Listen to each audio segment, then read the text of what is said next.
पायदळी तुडवली जात होती आणि अशा वेळी माँसाहेब जिजाऊंच्या मनामध्ये स्वराज्य निर्मितीची संकल्पना रुजू लागली व त्यानंतर आपल्या आईच्या स्वप्नांसाठी व स्वराज्य या 3.5 अक्षरांसाठी छत्रपती शिवराय पुढील 50 वर्ष अविरत झुंजत राहिले।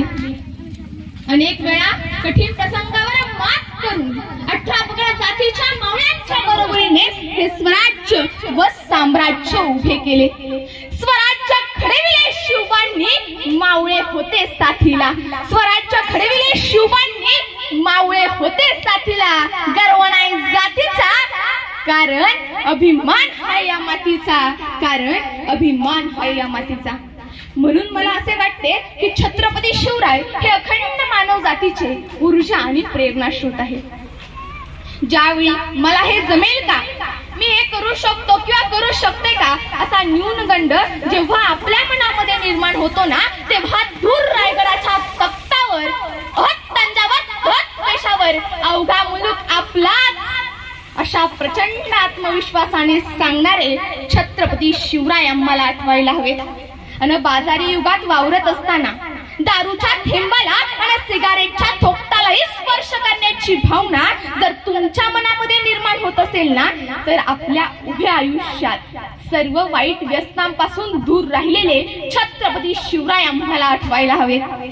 कामात कुचराई किंवा टंगळ मंगळ करण्याची भावना जेव्हा आमच्या मनात डोकावते ना, तेव्हा वेळेस पावला नाही या खरमरीत शब्दात प्रतिशिवाची म्हणविल्या जाणाऱ्या नेताजी पालकरांना छत्रपती शिवाजी महाराजांनी लिहिलेलं पत्र आपल्या डोळ्यासमोर आणा आणि अपयश झाकण्यासाठी जेव्हा परिस्थितीचा आडोसा घ्यावा लागतो ना, तेव्हा एका जहागीरदाराच्या पोटी जन्म घेऊन 5-5-5-86 अखंड संघर्ष करून 32 मनांचे सिंहासन रायगडावर निर्माण करून सिंहासनाधीश्वर झालेले छत्रपती शिवराय आम्हाला आठवायला हवेत।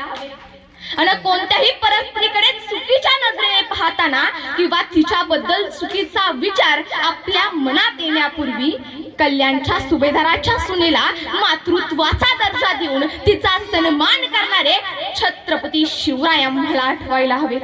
आणि सगळ्यात महत्त्वाचं म्हणजे आपल्या जीवनात एखादी अघटित घटना किंवा प्रसंग घडतो तेव्हा आता सगळं संपलं असं नैराश्याचे मळ जेव्हा आपल्या मनात निर्माण होते ना, तेव्हा पुरंदरच्या तहात सगळं स्वराज्य गमावून पोलाद खान सारख्या सरदाराच्या कैदेत असताना देखील अफजल खानाच्या हातावर तुरी देऊन यशस्वीपणे आपली सुटका करून पुन्हा नव्याने स्वराज्य व साम्राज्य निर्माण करणारे छत्रपती शिवराय आम्हाला आठवायला हवे। आणि माणसं कशी पार खायची असतात ही अफजल खानाच्या भेटीच्या वेळेस निवडलेली अंगरक्षके पाहिल्यावर आमच्या लक्षात येते। कारण शक्ती बरोबरच बुद्धी चातुर्य किती महत्त्वाचे असते हे शाहिस्ते खानाची शनिवार वाड्यात झालेली फजितीवरून कळेल। सर्व सुख पायांशी लोळण घेत असतानाही सर्व मोहांपासून दूर कसं राहायचं हे श्रीमंत योगी म्हणून गौरवलेल्या छत्रपतींच्या जीवनातून आपण प्रेरणा घेऊ शकतो। जिसके तलवार की धार देख रणभूमि में कोई टिक न सका, जिसके तलवार की धार देख रणभूमि में कोई टिक न सका, उसके जैसा कोई और भी था, उसके जैसा कोई और भी था, इतिहास में कोई लिख न सका। जब पहन के केसरिया साफा, जब पहन के केसरिया साफा वह भगवा ध्वज लहराता था, तब देख के उसका रुद्र रूप हर एक दुश्मन थर्राता था, तब हर एक दुश्मन थर्राता था। मित्रांनो, छत्रपती शिवराय हे अखंड मानव जातीचे ऊर्जा आणि प्रेरणा स्रोत आहे। छत्रपती शिवराय हे महापुरुष तर आहेतच, परंतु त्याचबरोबर शिवराय हे एक विचारधारा देखील आहे।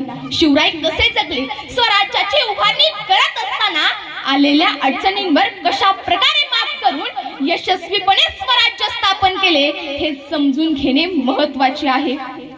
मित्रांनो, आज शिवजयंतीला ग्लोबल स्वरूप प्राप्त झालेले आपल्याला दिसून येते. खरंच आपल्यासाठी खूप अभिमानाची गोष्ट आहे. परंतु एका गोष्टीचा आम्ही विचार करतो का? ती गोष्ट म्हणजे आम्ही शिवजयंती साजरी करतो, पण खरंच आम्हाला शिवराय समजले का? आणि समजलेच असतील तर किती समजले, हा देखील चिंतनाचा विषय आहे. आम्हाला शिवराय फक्त शिवजयंती पुरतेच समजले की काय असा प्रश्न पडतो.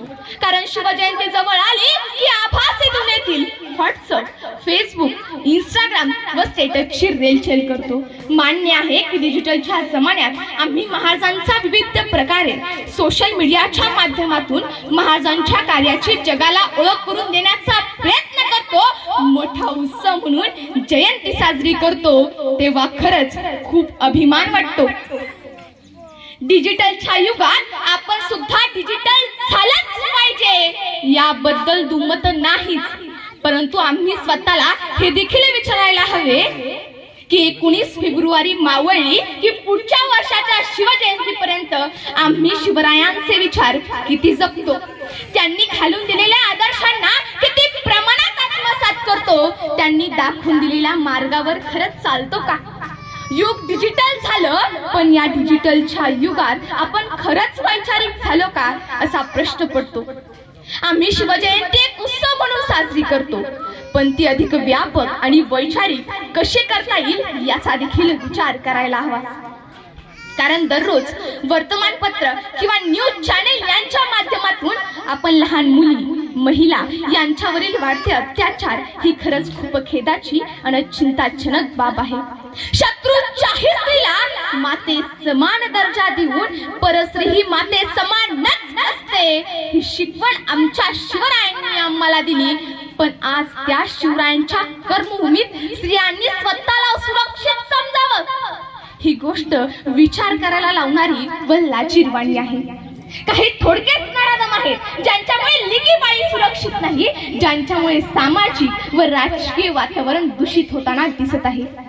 परंतु महाराष्ट्राचा इतिहास साधा सुद्धा नसून घोड्यांच्या टापांपासून ते तलवारीच्या टोकापर्यंत, शिवरायांच्या तलवारीपासून बाबासाहेबांच्या लेखणीपर्यंत, शाहू महाराजांच्या ममतेपासून महात्मा फुलेंच्या समतेपर्यंत. कारण ही संतांची संतभूमी, रणवीरांची रणभूमी, क्रांतीवीरांची क्रांतीभूमी व कर्मवीरांची कर्मभूमी आहे. म्हणून म्हणावंसं वाटतं, ठेविते माथा भुवरी कवेत अंबर घेताना, ठेविते माथा भुवरी कवेत अंबर घेताना, हसू आहे ओठांवरती शिवरायांची महती गाताना. संकटासही ठणकावून सांगते हे आता बृहत्तर, शिकवलंय माझ्या शिवबानं कसं द्यावं आयुष्याला उत्तर, कसं द्यावं आयुष्याला उत्तर. अरे असे अनेक अडचण रूपी अफजल खान आपल्या वाटेत आडवे येऊन आपली गती रोखण्याचा प्रयत्न करणारच, पण योग्य ती रणनीती आखून व्यवस्थित तोडगा रूपी वाघनख्या चालून अडचण रूपी अफजल खानाचा कोथळा बाहेर काढून आपली चाल कशी यशस्वी करता येईल हे आपल्याला महाराजांच्या संपूर्ण जीवन प्रवासातून शिकायला मिळते. थोडक्यात क्षेत्र कोणतेही असो, शिवराय हा विचार त्यावर अंतिम तोडगा ठरू शकतो. शिवराय म्हणजे फक्त एक कादंबरी नाही जी वाचली आणि शिवराय समजले, तर मी आधी सांगितल्याप्रमाणे शिवराय ही एक विचारधारा आहे, वैचारिक चळवळ आहे. म्हणून शिवचरित्रातून प्रेरणा घेऊन आपण आपल्यातला मीपणा सोडून आज 21व्या शतकात कला, क्रीडा, विज्ञान, माहिती तंत्रज्ञान, साहित्य अशा विविध क्षेत्रांमध्ये विविध गट जिंकून आपल्याला एका बलवान आणि सशक्त असा भारत देश घडवायचा आहे. तेव्हाच आपल्या देशाकडे कोणाचीही वाकडी नजर टाकण्याची हिंमत देखील होणार नाही. राष्ट्रमाता जिजाऊ छत्रपती शिवाजी महाराज यांनी पाहिलेल्या स्वप्नातील स्वराज्य व साम्राज्य याची देही, याची डोळा प्रत्यक्षात अवतरलेले आपल्याला दिसेल.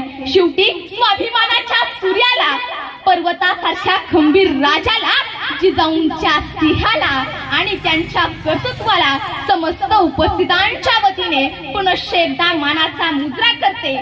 व व्यासपीठाची रजा घेताना महाराष्ट्र भूषण कवी अनंत राऊत यांची शुभा ही कविता आपल्या समोर सादर करण्याचा छोटासा प्रयत्न करते. 350 वर्षांपूर्वी जिजाऊंच्या कुशीत जन्मलेला निरागसा बाळ म्हणजे शुभा गनिम, इंग्रज, फ्रेंच यांच्यासारख्या अत्याचारांचा कर्दनक काळ म्हणजे शुभा. एकीकडे संयमाचा थाट म्हणजे शुभा, ससळत्या रक्ताची लाट म्हणजे शुभा.